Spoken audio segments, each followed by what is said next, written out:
I woke up to the sound of wedding bells. Not the metaphorical kind, not the distant sound of a church ceremony far away, but actual, real wedding bells ringing from somewhere on my farm. At first, I thought I was dreaming. Maybe Mrs. Thompson, my nosy neighbor, had finally gone full-blown eccentric and decided to hold a parade in my honor. But as I stepped out onto my porch, rubbing my eyes, what I saw nearly made me drop my coffee mug. There, right in the middle of my property, stood an extravagant wedding setup. Rows of white chairs, a floral arch, a long red carpet leading up to an altar, and a full buffet table loaded with expensive-looking food. Guests in designer dresses and tuxedos milled about, champagne glasses in hand, laughing like they belonged here. And right in the center of it all, barking orders at a group of panicked-looking caterers, was Karen. Karen, the self-proclaimed queen of entitlement. The same woman who once threw a fit at the local farmer's market because I wouldn't sell her goat milk at half price. The same woman who made every cashier in town miserable with her demands for special treatment. And now, here she was, hosting a full-blown wedding on my farm without even asking. I stormed down the steps, cutting across my field, dodging confused guests who looked at me like I was the intruder.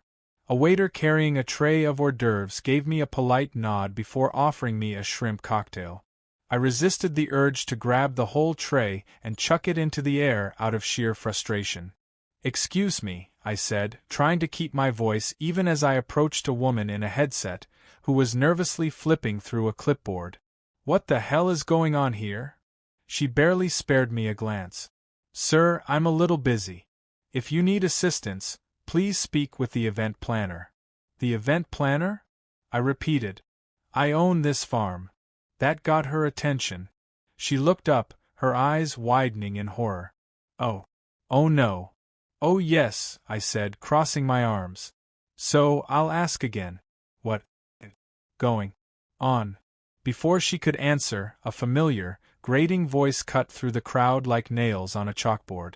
"Oh, for heaven's sake, what now?" Karen emerged, dressed in an over-the-top lavender gown, dripping in pearls, and holding a flute of champagne like she was royalty. She took one look at me and sighed dramatically, as if I were the inconvenience here. "Oh, it's you," she said, waving a hand dismissively. "What's the problem?" "What's the—" I laughed, completely dumbfounded. "Karen, you're hosting a wedding on my property without even asking." Karen rolled her eyes. "Relax, it's just for the day. It's my niece's wedding. I needed a scenic venue, and your farm was just perfect. You should be flattered." "Flattered?" I said, my voice rising. "You trespassed, set up an entire event, invited hundreds of people onto my land, and didn't even have the decency to ask me?" "Oh, don't be so dramatic," she scoffed, taking a sip of her champagne. "You weren't using this space. It's just a bunch of fields. And besides, I tried calling you. I pulled out my phone. Funny, I don't see any missed calls." She waved her hand again. "Details, details. The point is, the wedding is already happening, and it's too late to change anything. So why don't you just go back to whatever it is you do, and let us celebrate?" I looked around, still struggling to process what was happening. The bride and groom, Karen's niece and her fiancé, seemed oblivious to the fact that they were essentially committing wedding theft. The guests laughed, clinked glasses, and enjoyed the stolen scenery. And then Karen smirked. "Besides, you should be grateful for the exposure. Imagine all the business you'll get after this." That was it. That was the moment the last shred of my patience snapped like an old fence post in a storm. She thought she could just waltz onto my land, throw a party, and expect me to thank her for it? I inhaled deeply, forcing a smile. "You know what, Karen? You're right. It is too late to change anything. The wedding is already happening." Karen grinned, smug and satisfied. "Exactly. Now, if you'll excuse me, I have important guests to attend to." I turned and walked away, keeping my face neutral as I made my way back to the barn. I could still hear the laughter, the clinking glasses, the live string quartet playing some elegant tune. But in my mind, I was already setting my plan into motion. Because if Karen wanted to pretend like she owned my farm, she was about to get the full farm experience. I reached the barn and whistled softly. Within seconds, the heads of my most reliable troublemakers poked out.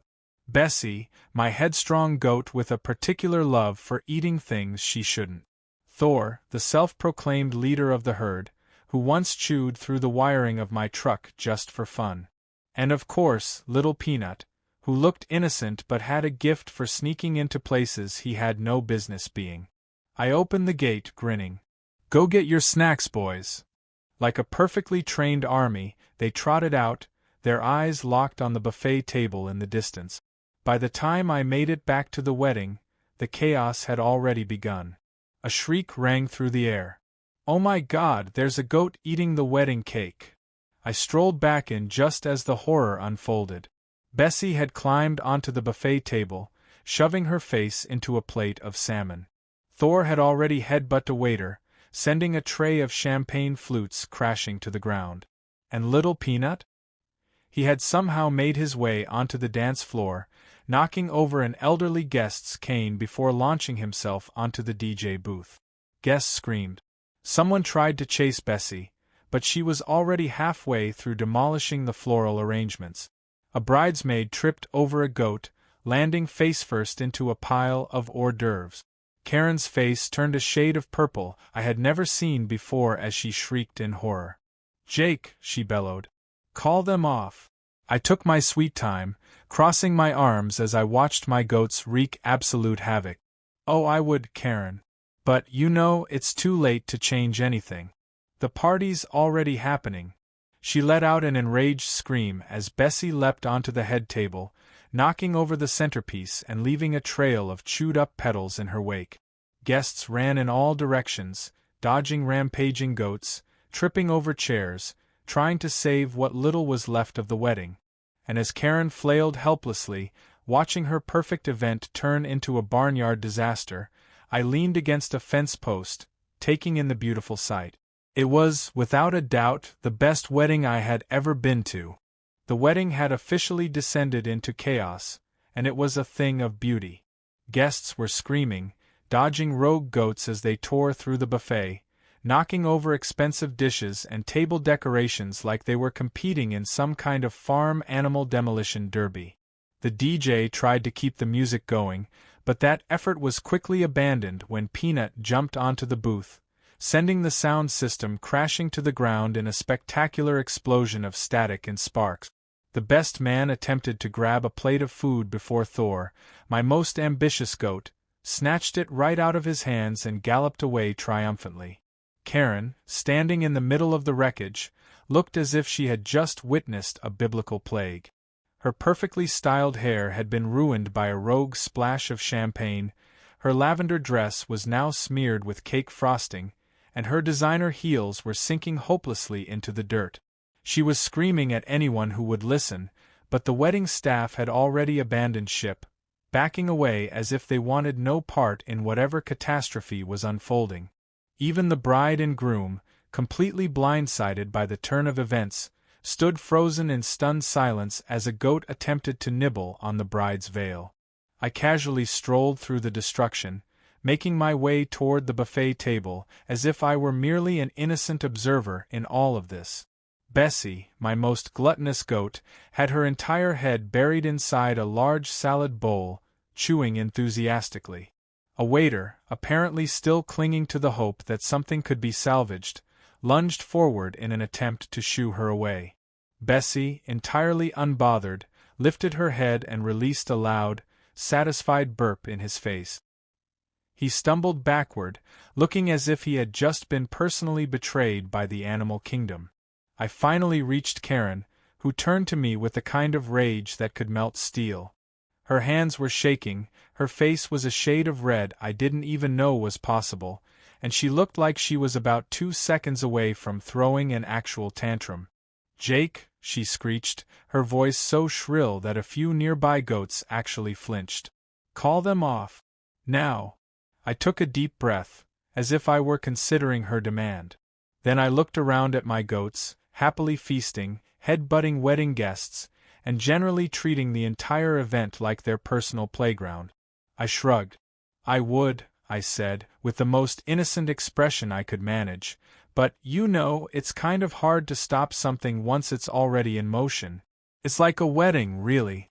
Once it starts, you just have to let it play out. Karen looked like she was about to explode. This is not a wedding. This is a disaster. I casually picked up a piece of untouched cake from a nearby table and took a bite.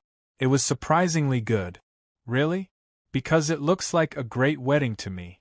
Fun, lively, memorable. I'd say it's a success.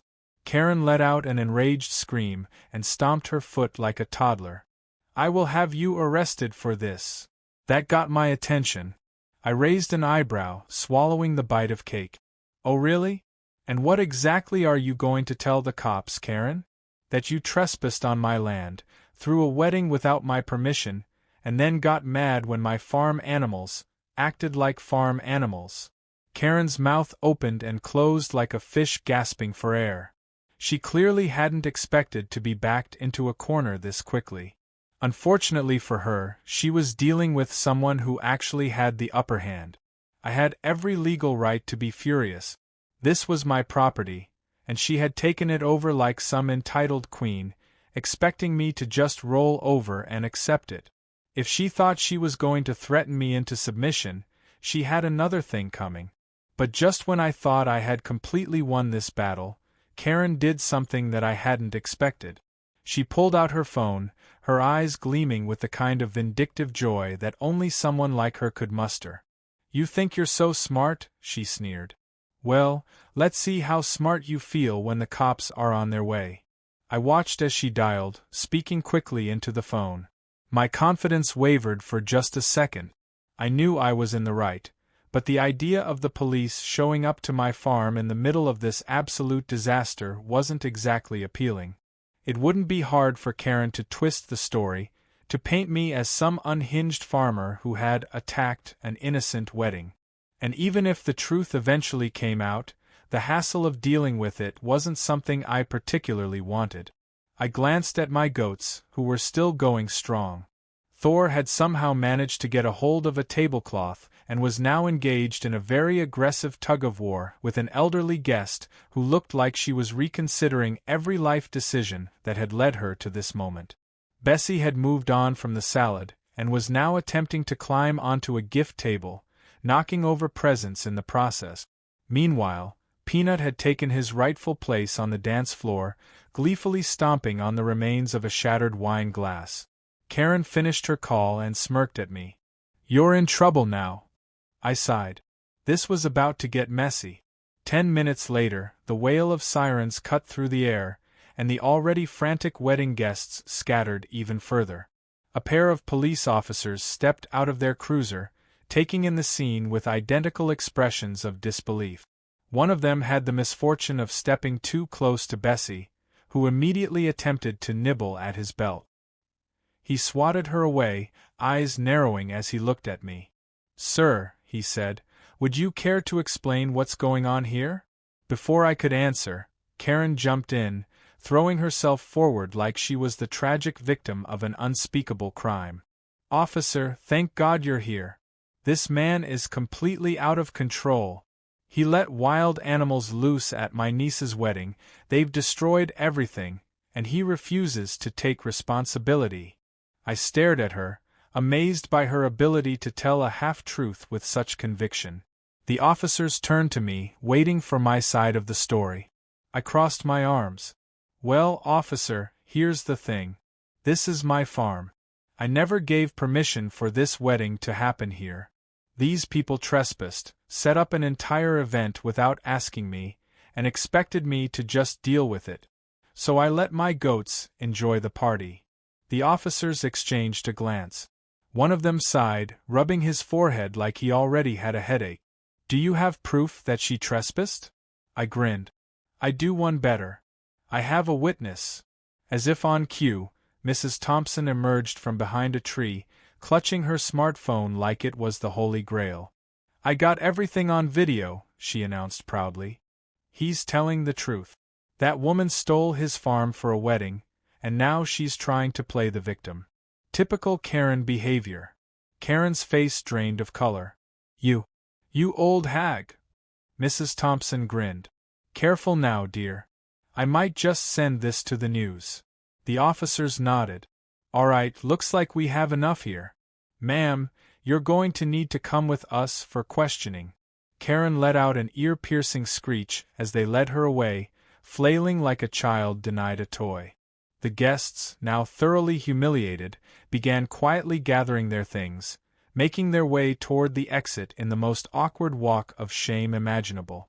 I looked around at the mess, then down at my goats, who were still happily chewing on wedding decorations. With a deep, satisfied breath, I gave them an approving nod. Good work, team. The aftermath of the Great Goat Invasion was something to behold. The once pristine wedding venue, which had been a picture of elegance and refinement just an hour ago, now looked like a battlefield where the victors were four-legged, hungry, and completely unapologetic. Torn flower arrangements littered the ground, trampled into the dirt alongside shattered champagne flutes and chunks of a once magnificent wedding cake. The gift table was overturned, half the presents opened and scattered across the grass, thanks to Thor's determination to rip through anything that looked remotely edible. Guests tiptoed around the carnage, muttering in disbelief, trying to make sense of the absolute disaster that had unfolded before their eyes. Karen, now being firmly escorted toward a police car, had not yet lost her fighting spirit. Her hair was disheveled, her dress was ruined, and she looked about 2 seconds away from foaming at the mouth. She kept turning back, her eyes blazing with fury, shouting things that barely made sense. This isn't over. I will sue you for every penny you have. You have ruined my niece's special day. You are a menace, an absolute. Her rant was cut off as she tripped over a knocked-over centerpiece, landing with a spectacular splat in a pile of goat droppings. The silence that followed was deafening. Someone in the crowd, possibly a wedding guest who had been subjected to one too many of Karen's tantrums, started laughing. Another guest snorted, then tried to hide it behind a cough. And then, as if a dam had burst, the entire crowd erupted into full-blown laughter. Even the officers escorting her to the squad car had to turn away, their shoulders shaking with the effort to maintain their professionalism. Karen, humiliated beyond belief, scrambled to her feet, looking around wildly as if trying to find someone to blame for the cruel joke the universe had just played on her. Her niece, the actual bride, stood nearby, covering her face with both hands, clearly wanting to disappear into thin air. The officers managed to get Karen into the back of the car, though she was still shouting about lawsuits and revenge as they closed the door behind her. Mrs. Thompson, ever the opportunist, took one last picture of the scene with her phone, giving me a wink as she did. That one's going on the neighborhood Facebook page, she said cheerfully. Might even make it into the town newsletter if I write a good enough caption. I chuckled, shaking my head. Just make sure you spell trespassing correctly. Wouldn't want Karen's inevitable legal threats to have any ammunition. With Karen removed from the equation, the wedding guests slowly began collecting themselves, trying to salvage what little dignity remained. The bride and groom, who had been in shock for the majority of the chaos, finally approached me, looking thoroughly embarrassed. "We are so sorry about this," the bride said, her voice small but sincere. "We had no idea she did all of this.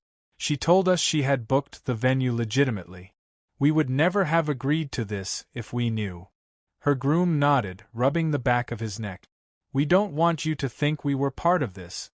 Honestly, if we could go back in time and elope, we probably would." I studied them for a moment, trying to gauge if they were being honest or just trying to smooth things over.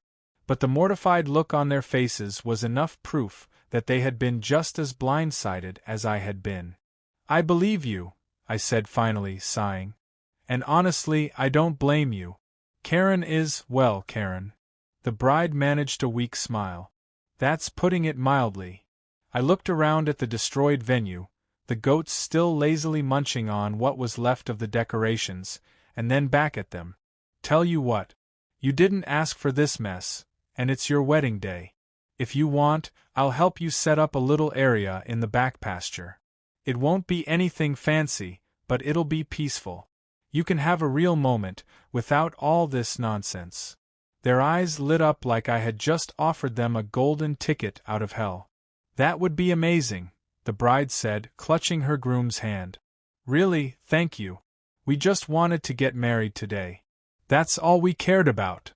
Then let's make it happen, I said. With the help of a few remaining guests, we managed to clear out a small area behind the barn, setting up a makeshift altar using some wooden crates and a few wildflowers from the field. It was simple, unpolished, and a complete contrast to the lavish disaster Karen had tried to stage, but it had something the original wedding lacked: genuine happiness. The officiant, who had miraculously stuck around despite everything, stood at the front, while the guests who chose to stay gathered around. The bride and groom stood together, no longer weighed down by the chaos, just two people who wanted to start their lives together. And in that moment, as the sun set behind them, casting a golden glow over the field, it was actually beautiful. Of course, the goats were still there, watching with mild interest. But they had lost their enthusiasm for destruction and were now just lazily grazing nearby. Even Peanut, the little troublemaker, seemed content to sit and watch. When the ceremony ended, the couple kissed to the cheers of their remaining friends and family. I clapped along with everyone else, despite the surreal nature of everything that had led to this moment. The bride turned to me as the guests started mingling, her expression soft. You didn't have to do this for us. I shrugged. Maybe not. But I figured something good should come out of today. She smiled. Well, it did. And we'll never forget it. The guests who had stuck around helped clean up the worst of the wreckage, though it was going to take a few more days to fully restore my land to normal. As the sun dipped lower, the remaining guests made their way home, leaving me standing in the quiet field with my goats, who had done an excellent job of finishing off whatever scraps of food remained. Mrs. Thompson strolled up beside me, her arms crossed as she surveyed the damage. Well, she said, that was the most entertaining thing I've seen in years. I smirked. I aim to please. She laughed. You do know Karen's going to try something, right? She doesn't take embarrassment well. Oh, I know, I said, stretching.